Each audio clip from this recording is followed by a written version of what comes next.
akan lihat firman Tuhan mengenai kebangkitan Tuhan Yesus. Kebangkitan Tuhan Yesus. Jadi Tuhan Yesus benar-benar mati di kayu salib, benar-benar dikuburkan, lalu bangkit pada hari yang ketiga seperti yang dikatakannya. Luar biasa besarnya pengorbanan Tuhan Yesus di kayu salib untuk semua manusia yang berdosa. Tuhan Yesus telah mati di kayu salib supaya kita beroleh hidup yang kekal. Di kayu salib Tuhan Yesus menanggung semua dosa kita, penyakit kita, segala kutuk dosa, kelemahan, supaya kita memulai satu kehidupan yang baru di dunia ini, sama sekali baru. Karena kita adalah kejadian yang baru, yang lama sudah berlalu. Kemudian kita mewarisi hidup yang kekal. Amin, saudara. Jadi semua saudara adalah baru. Haleluya. Dosa-dosa yang lama dilupakan Tuhan semua. Jadi kejadian yang baru yang terus-menerus diperbarui, yang menjadi seperti Yesus. Jadi kita bertumbuh terus dalam Yesus, darahku dan berbuah bagi Yesus. Amin. Kebangkitan Tuhan Yesus adalah kebangkitan tubuh, bukan hanya jiwa dan roh saja. Tubuhnya juga bangkit. Tuhan Yesus benar-benar bangkit daripada kematian. Inilah sorak kemenangan setiap anak Tuhan. Amin. Haleluya. Karena Yesus benar-benar bangkit daripada kematian. Puji Tuhan. Dalam 1 Korintus 15 ayat 14 dikatakan, tetapi andai kata Kristus tidak dibangkitkan, maka sia-sialah pemberitaan kami, sia-sialah juga kepercayaan kami. Sia-sia semua kalau Yesus tidak bangkit. Tidak ada Kristen, tidak ada sama sekali. Tidak ada orang diselamatkan, tidak ada dosa diampuni, tidak ada setan diusirkan. Tidak ada kejadian yang baru, tidak ada kelahiran baru, tidak ada baptisan Roh Kudus, tidak ada. Karena hanya satu yang bisa membaptis, yaitu Tuhan Yesus. Hanya Dia yang bisa membaptis dengan Roh Kudus. Jadi kalau Yesus tidak dibangkitkan, tidak ada apa-apa hidup ini.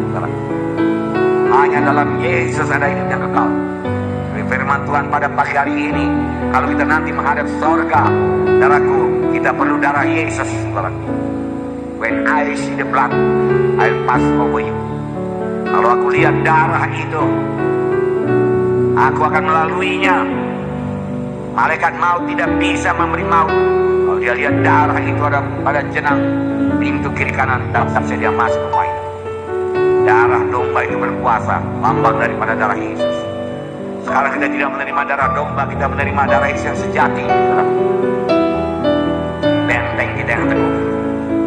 Jangan andalkan kebaikan saya, maka saya diberkati Tuhan.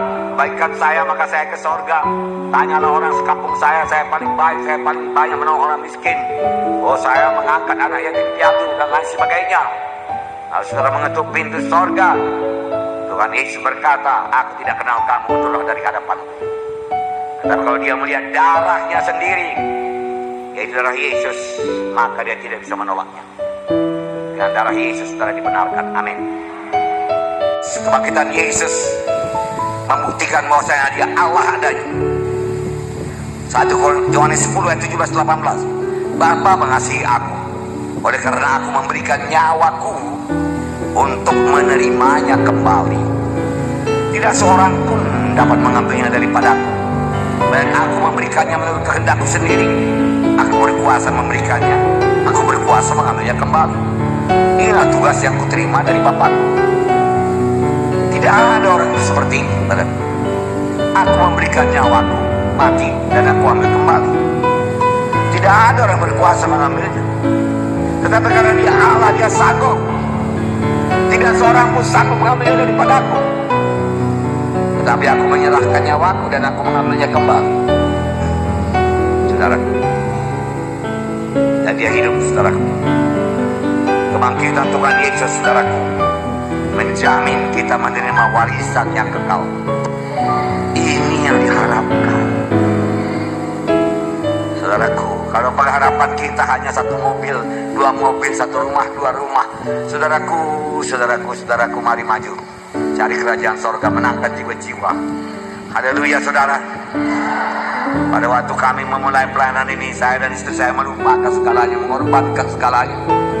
Saudaraku, Lalu kami sebagai orang mabuk, saudaraku, siang malam mengerjakan pekerjaan Tuhan. Saudara, istri saya meninggalkan prakteknya dokter spesialis yang banyak pasiennya, saudaraku. Cukup melimpah untuk hidup di dunia ini kalau diteruskan, saudara. Saya meninggalkan masa depan saya, saudaraku. Saudara, semua saya lupakan semua, saudara. Hanya Yesus saja. Lalu kami bekerja luar biasa, luar biasa. Saudaraku, lalu Tuhan yang tidak menyayangkan anaknya yang tunggal memberikannya kepada kami. Masakan dia menahankan segala sesuatu daripada kami. Kami dapat kerajaan sorga, kami dapat Yesus. Lalu kami dapat segalanya. Saudaraku, segalanya. Saudara, ada waktu-waktu berkorban, ada waktu-waktu menuai. Ada waktu menabur, menuai, tidak berhenti. 1 Petrus 1:3-4. Terpujilah Allah Bapa Tuhan kita Yesus Kristus yang karena rahmat-Nya yang besar telah melahirkan kita kembali oleh kebangkitan Yesus dari antara orang mati kepada suatu hidup yang penuh pengharapan. Kita dilahirkan kembali kepada satu hidup baru yang penuh pengharapan. Apakah itu? Untuk menerima satu bahagian yang tidak dapat binasa, yang tidak dapat cemar, dan yang tidak dapat layu, yang tersimpan di sorga bagi kamu. Untuk menerima satu bahagian yang tidak dapat binasa, tidak dapat cemar, dan tidak dapat layu. Saudara, harta dunianya akan layu, rumah-rumah akan lapuk, berlumut, saudaraku. Kamu tua, saudaraku. Pakaian kita juga akan menjadi tinggalan zaman, saudaraku. Semua dalam dunia ini sementara saja, tapi warisan di sorga kekal. Tidak dapat cemar dan tidak dapat layu, tersimpan di sorga bagi saudara dan saya. Haleluya.